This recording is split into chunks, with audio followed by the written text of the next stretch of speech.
As you'd expect, correctly type checking a Boolean is a nice and simple one. So let's go ahead and just make sure that we fully understand it.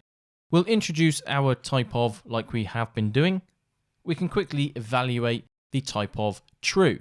Now, as we know, the type of operator gives us back a string representation of what that object actually is. So here we have a string containing the word Boolean. The same applies for the word false.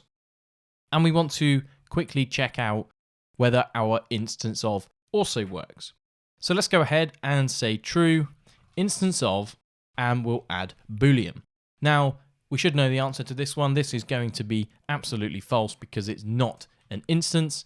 If we decided to do new Boolean and then passed in a string perhaps, this will then, regardless of whether an empty string is going to pass, we're checking whether the resulting Boolean is an instance of Boolean. In every single case, we're going to get true, even if that string does have a value. It's always going to be true because this is the piece that we're mostly interested in.